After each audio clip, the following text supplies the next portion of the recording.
Hello दोस्तों, स्वागत है आपका अपने यूट्यूब चैनल अंबुज पाठशाला में। तो इस वीडियो में हम लोग JAC board weekly test class 11th का बायोलॉजी का most important viral question paper देखने वाले हैं, जिसका कि एग्ज़ाम आप लोग का कल होने वाला है, यानी कि 31 अगस्त को। और यहाँ से आपको क्वेश्चन देखने को मिलेंगे। तो चलिए वीडियो को स्टार्ट करते हैं। और वीडियो को स्टार्ट करने से पहले हमारे चैनल पर नए हों तो चैनल को सब्सक्राइब करके जरूर रख लीजिएगा। साथ ही वीडियो को अपने दोस्तों के पास शेयर कर दीजिएगा, क्योंकि वीडियो बहुत ही ज़्यादा इंपॉर्टेंट होने वाला है। और इस वीडियो में हम लोग ऑब्जेक्टिव प्लस सब्जेक्टिव दोनों का देखने वाले हैं। सबसे पहले मैं आपको यहाँ पर ऑब्जेक्टिव क्वेश्चन कराऊंगा और फिर आपको सब्जेक्टिव क्वेश्चन भी कराऊंगा। तो चलिए स्टार्ट करते हैं। और एक बार फिर से मैं आपको बता दूं कि क्लास 11 का है, बायोलॉजी का है, जिसका एग्जाम आप लोग का कल है, यानी कि 31 अगस्त को। पीडीएफ के लिए आपको डिस्क्रिप्शन में टेलीग्राम ग्रुप का लिंक दिया हुआ है, वहाँ पर ज्वाइन हो जाइए। और साथ ही व्हाट्सएप चैनल का भी लिंक डिस्क्रिप्शन में दिया हुआ है। व्हाट्सएप चैनल नया बनाया गया है, तो वहाँ भी ज्वाइन हो जाइएगा, क्योंकि आने वाले समय में हो सकता है कि टेलीग्राम बंद हो जाए, इसलिए आपको आगे से व्हाट्सएप चैनल में ही सारा कुछ पीडीएफ वगैरह मिलता रहेगा। तो वहाँ भी ज्वाइन जरूर हो जाइएगा। चैनल को सब्सक्राइब कर लीजिएगा, व्हाट्सएप चैनल को। ठीक है, चलिए स्टार्ट कर देते हैं और एक एक करके हम लोग यहाँ पर देख लेते हैं। तो देखिए, सबसे पहले आपको ऑब्जेक्टिव क्वेश्चन देखने को मिलेगा। तो पहला क्वेश्चन क्या है, who developed the two kingdom system, द्विजगत पद्धति किसने विकसित की थी। तो यहाँ पर आपको 4 ऑप्शन दिया गया है। तो बताना है कि जो हमारे पास टू किंगडम सिस्टम है, ये किसने यहाँ पर डेवलप किया था या फिर किसने विकसित किया था। तो राइट आंसर क्या जाएगा, इसका राइट आंसर है हमारे पास लिनियस है, यानी कि ऑप्शन नंबर यहाँ पर हो जाएगा आपका ए करेक्ट। ठीक है, लिनियस ऑप्शन नंबर ए हो जाएगा करेक्ट। ठीक है, इसके बाद आगे बढ़ते हैं। तो आगे देखिए, सेकेंड नंबर वाला क्वेश्चन क्या है कि who proposed method of 5 kingdom classification, 5 जगत वर्गीकरण पद्धति किसके द्वारा प्रस्तावित की गई थी, यानी कि बोला जाए तो किसने मतलब इसको खोजा था, ये भी बोल सकते हैं हम लोग। तो यहाँ पर आपको ऑप्शन दिए गए हैं। तो इसका राइट आंसर क्या जाएगा, इसका राइट आंसर हो जाएगा हमारे पास व्हिटकर, यानी कि ऑप्शन नंबर बी हो जाएगा करेक्ट आपका। व्हिटकर ने 5 जगत वर्गीकरण पद्धति प्रस्तावित किया था। ठीक है, तो ऑप्शन नंबर बी हो जाएगा आपका करेक्ट। आगे बढ़ते हैं। तो थर्ड नंबर वाला क्वेश्चन देखिए क्या बोल रहा है, which is not include in the 5 kingdom classifications, 5 जगत वर्गीकरण में किसे शामिल नहीं किया गया है। तो यहाँ पर आपको 4 ऑप्शन दिए गए हैं। 4 ऑप्शन में 3 ऑप्शन ऐसे हैं जो कि 5 जगत वर्गीकरण में शामिल हैं, लेकिन एक ऑप्शन ऐसा है जो कि 5 जगत वर्गीकरण में शामिल नहीं है। तो जो शामिल नहीं है वही आपको बताना है। तो राइट आंसर क्या जाएगा हमारे पास, वायरस। वायरस जो है ये हमारा 5 किंगडम क्लासिफिकेशंस में नहीं है, इसमें इंक्लूड नहीं है। इसको हिंदी में बोलते हैं विषाणु, यानी कि ऑप्शन नंबर यहाँ पर हो जाएगा आपका सी करेक्ट। ठीक है, आगे बढ़ते हैं। तो आगे देखिए, नेक्स्ट क्वेश्चन 4 नंबर वाला क्या है, in which kingdom is the unicellular prokaryote placed, यानी कि एक कोशिकीय प्रोकैरियोटी को किस जगत में रखा गया है। तो यहाँ पर आपको 4 ऑप्शन दिए गए हैं। प्रोटिस्टा हो गया, मोनेरा हो गया, और यहाँ पर हो गया आपका प्लांटी, और हो गया फंगी। ठीक है, तो राइट आंसर क्या जाएगा, राइट आंसर जाएगा यहाँ पर मोनेरा, यानी कि ऑप्शन नंबर बी हो जाएगा आपका करेक्ट, मोनेरा। ठीक है, इसके बाद यहाँ पर हिंदी में भी ऑप्शन दिया गया है, चाहे तो देख सकते हैं। इसके बाद नेक्स्ट क्वेश्चन देखिए क्या बोल रहा है, in which kingdom is the unicellular eukaryote placed, एक कोशिकीय यूकैरियोटी को किस जगत में रखा गया, यह बताना है। कौन से जगत में रखा गया बताना है। यहाँ पर बहुत सारे जगत होते हैं, आपको पता होगा। तो राइट आंसर क्या जाएगा इसका, आपको यहाँ पर 4 ऑप्शन दिए गए, राइट आंसर हो जाएगा प्रोटिस्टा, यानी कि ऑप्शन नंबर सी हो जाएगा करेक्ट। ठीक है, इसके बाद आगे बढ़ते हैं। तो 6 नंबर वाला क्वेश्चन देखिए क्या बोल रहा है, which of the following is not eukaryotic, निम्न में से कौन यूकैरियोटिक नहीं है। यहाँ पर 4 ऑप्शन आपको दिए गए हैं। 4 ऑप्शन में 3 ऑप्शन तो यूकैरियोटिक हैं, लेकिन एक ऐसा ऑप्शन है जो कि यूकैरियोटिक नहीं है। तो जो नहीं है वही आपको बताना है। तो राइट आंसर क्या जाएगा, मोनेरा। मोनेरा जो है आपका यूकैरियोटिक नहीं है। ठीक है, मोनेरा आपका यूकैरियोटिक नहीं है, तो ऑप्शन नंबर ए हो जाएगा यहाँ पर करेक्ट। इसके बाद आगे बढ़ते हैं। तो 7 नंबर वाला क्वेश्चन देखिए क्या बोल रहा है, in which kingdom all bacteria are placed, सभी बैक्टीरिया को किस जगत में रखा गया है। जितने भी बैक्टीरिया आप लोग देखते हैं अगल बगल, या फिर जितने भी बैक्टीरिया का नाम सुने हैं, इन सभी को किस जगत में रखा गया है बताना है। क्या क्या ऑप्शन दिया गया है आपको, प्रोटिस्टा दिया गया है, मोनेरा दिया गया है, प्लांटे दिया गया है, नॉन ऑफ दिया गया, मतलब कि इनमें से कोई नहीं। तो राइट आंसर क्या जाएगा इसका हमारे पास, इसका राइट आंसर जाएगा हमारे पास इस बैक्टीरिया है ना, तो बैक्टीरिया को रखा गया है आपको मोनेरा जगत में, यानी कि ऑप्शन नंबर यहाँ पर जाएगा आपका बी करेक्ट। ठीक है, ऑप्शन नंबर बी हो जाएगा करेक्ट। आगे बढ़ते हैं, तो नेक्स्ट क्वेश्चन देखिए क्या है, what is the cell wall of bacteria made of. Bacteria की कोशिका भित्ति किससे बनी होती है बताना है। जो बैक्टीरिया होता है इसका जो सेल वॉल होता है यानी कि जो कोशिका भित्ति होता है ये किस चीज़ का बना होता है ये बताना है। ठीक है, आपको यहाँ पर 4 ऑप्शन दिए हुए हैं। राइट आंसर क्या जाएगा हमारे पास, पेप्टिडोग्लाकाइन, यानी कि ऑप्शन नंबर यहाँ पर जाएगा ए करेक्ट। ठीक है, पेप्टिग्लाकाइन हो जाएगा इसका राइट आंसर। पेप्टिग्लाकाइन से बना होता है सेल वॉल किसका, बैक्टीरिया का जो सेल वॉल होता है ग्लाइकान से बना होता है, यानी कि ऑप्शन नंबर हो जाएगा यहाँ पर ए करेक्ट। ठीक है, नेक्स्ट देखिए 9 नंबर वाला कि comma shaped bacteria is known as, comma आकार के जीवाणु को क्या कहते हैं। ठीक है, जो मतलब ये स्पेसिफिक आकार है, इस आकार के अगर बैक्टीरिया है या फिर हिंदी में इसी को जीवाणु बोलते हैं तो इसको हम लोग क्या बोलेंगे, इसका एक स्पेसिफिक नाम भी है तो वही बताना है। इसको हम लोग बोलते हैं वाइब्रियो, यानी कि ऑप्शन नंबर यहाँ पर हो जाएगा बी ए करेक्ट। ठीक है, वेब्रियो इसको हम लोग बोलते हैं, तो ऑप्शन नंबर ए हो जाएगा करेक्ट। इसके बाद देखिए नेक्स्ट क्वेश्चन 10 नंबर वाला क्या है, in which kingdom is the nuclear membrane absent, केंद्रक झिल्ली किस जगत में अनुपस्थित होती है। तो ऑप्शन दिया गया है fungi, protista, Monera, none of this. तो राइट आंसर क्या जाएगा, राइट आंसर जाएगा मोनेरा, यानी कि ऑप्शन नंबर यहाँ पर हो जाएगा सी करेक्ट। ठीक है, इसके बाद अब यहाँ पर आ गया आपका सब्जेक्टिव क्वेश्चन। ठीक है, यहाँ से आपका सब्जेक्टिव क्वेश्चन स्टार्ट होता है। सबसे पहले 2 नंबर वाला सब्जेक्टिव है, इसके बाद 3 नंबर वाला है, इसके बाद 5 नंबर वाला। तो सारा कुछ कराऊंगा, बस थोड़ा सा ध्यान से देखिएगा। तो पहला क्वेश्चन है 2 नंबर वाले में सब्जेक्टिव में, who is included in 2 kingdom classification, द्विजगत वर्गीकरण में किसे शामिल किया गया है। तो देखिए अब इसका आंसर क्या जाएगा, the 2 kingdom classification system was developed by Linnaeus, which was classified into plants and anaemia, जिसमें कि एनिमल्स आ गए आपके किंगडम।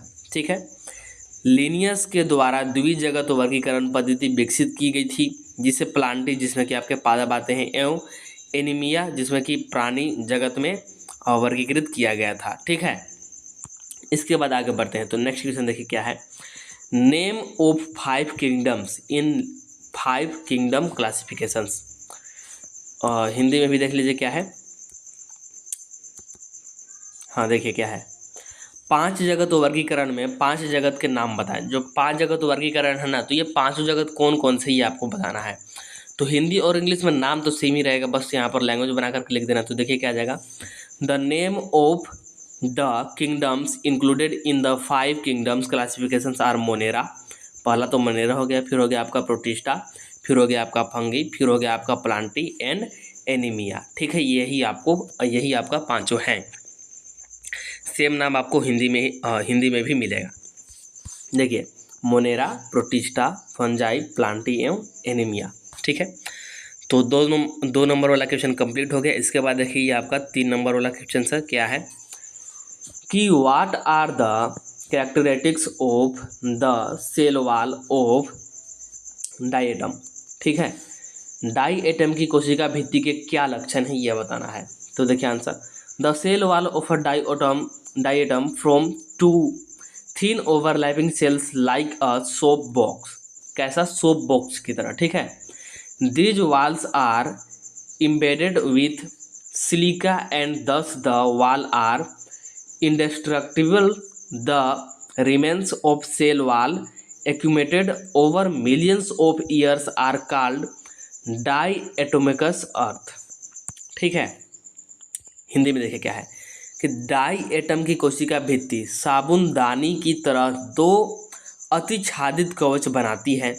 इन भित्तियों में सिलिका होती है जिसके कारण ये नष्ट नहीं होते हैं। करोड़ों वर्षों में जमा हुए कोशिका भित्ति के अवशेष को डायएटमी मृदा कहते हैं। ठीक है, इसके बाद देखिए नेक्स्ट क्वेश्चन है क्या, how are viruses different from viroids, the following difference are found between virus and viroids. तो यहाँ पर सिंपली आपको अंतर बताना है। ठीक है, हिंदी में भी वही है कि वायरस से वायराइड्स कैसे विभिन्न है ये बताना है। तो विभिन्न है या फिर अंतर, वही बात हो गया। तो देखिए क्या क्या अंतर है। तो 3 नंबर का क्वेश्चन है, तो अगर आप लोग सिर्फ 3 पॉइंट दे देते हैं तो आपको फुल मार्क्स मिल जाएगा। ऐसे तो मैंने यहाँ पर 4 पॉइंट ले रखे हैं, बट आपको 3 पॉइंट ही देना है, ज़्यादा देने की जरूरत नहीं है।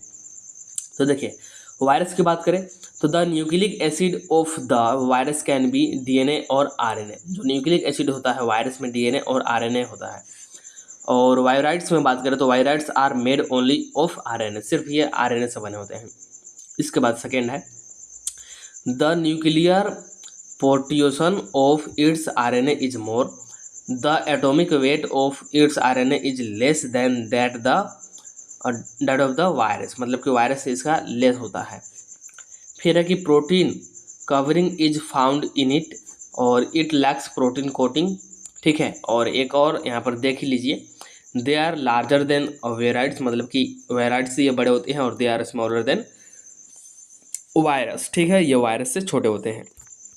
सेम अंतर आपको हिंदी में भी लिखना है, वैसे ही वायरस और वायराइड्स लिख करके लाइन दे देना है। तो देखिए क्या कहा जाएगा, विषाणु के न्यूक्लिक अम्ल डीएनए या आरएनए हो सकते हैं, जबकि वायराइड्स के केवल आरएनए के होते हैं। इसके आरएनए का परमाणु भार अधिक होता है, जबकि इसका कम होता है। आगे है कि इसमें प्रोटीन आवरण पाया जाता है, जबकि इसमें प्रोटीन आवरण का अभाव होता है, और ये वायराइड से बड़े होते हैं, जबकि ये वायरस से छोटे होते हैं, ठीक है। तो 3 नंबर वाला क्वेश्चन भी कंप्लीट हो गया। इसके बाद 5 नंबर वाला क्वेश्चन जो कि क्या है, briefly describe the 4 major group of protozoa. तो प्रोटोजोआ के 4 मेजर ग्रुप यानी कि बड़े ग्रुप को यहाँ पर क्या करना है, डिस्क्राइब करना है, मतलब कि डिफाइन बोल लीजिए, डिस्क्राइब या फिर डिफाइन, मतलब कि परिभाषित करना है। हिंदी में भी सेम क्वेश्चन आपको मिलेगा, देख लीजिए। प्रोटोजोआ के 4 प्रमुख समूहों का संक्षिप्त वर्णन कीजिए, ठीक है। तो देखिए कैसे करेंगे। तो following are the 4 major groups of protozoa. तो यहाँ पहला पॉइंट डालेंगे और लिखेंगे कि कौन सा प्रोटोजोआ है, तो एमोबिक प्रोटोजोआ, ठीक है। इसको चाहे तो आप लोग अंडरलाइन कर सकते हैं, अंडरलाइन कर देंगे तो अच्छी बात है। और इसके बाद आगे इसके बारे में जो भी है लिख देंगे, जैसे these organism are found in clear water, यानी कि क्लियर वाटर में पाए जाते हैं, जैसे कि सी वाटर हो गया एंड मॉइस्ट सोइल हो गया। They do the work of hunting and movement with the help of pseudopodia. Size is generally variable, मतलब कि साइज इसका हमें मतलब जनरली वेरिएबल होता है, मतलब कि बदलते रहता है, कोई फिक्स साइज नहीं है।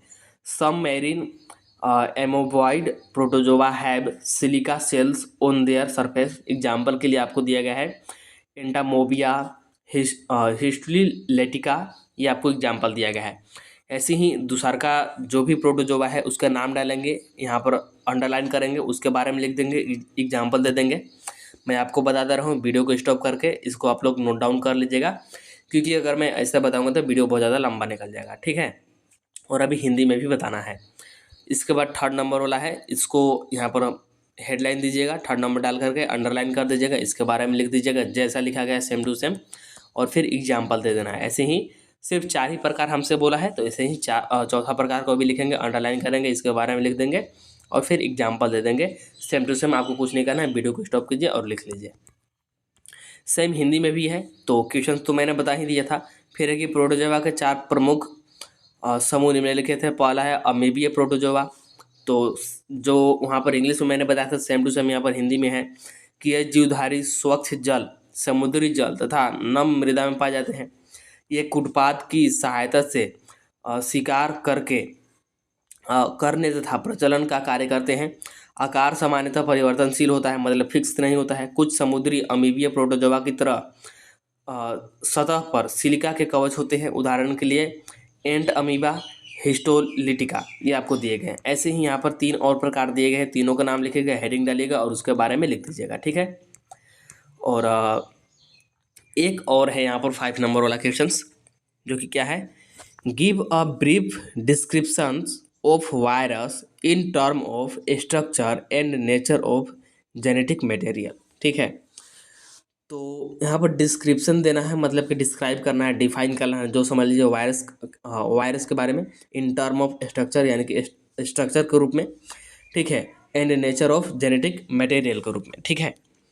तो यहाँ पर देखिए हेडिंग डालेंगे स्ट्रक्चर ऑफ वायरस, और इसके बाद लिखेंगे कि virus are made up of two type of substance, protein and nucleic acid. The protein cover that surrounds the nucleic acid is called capsid. ऐसे ही लिख लेंगे, ठीक है। इसके बाद यहाँ पर जेनेटिक मटेरियल, और फिर इसको लिख लेंगे, आगे भी है थोड़ा सा, तो यहाँ तक लिख लेना है। इसके बाद यहाँ पर देखिए क्या है, the genetic material of the virus can be of the flowing types. यहाँ पर 4 टाइप्स आपको दिए गए हैं, ठीक है।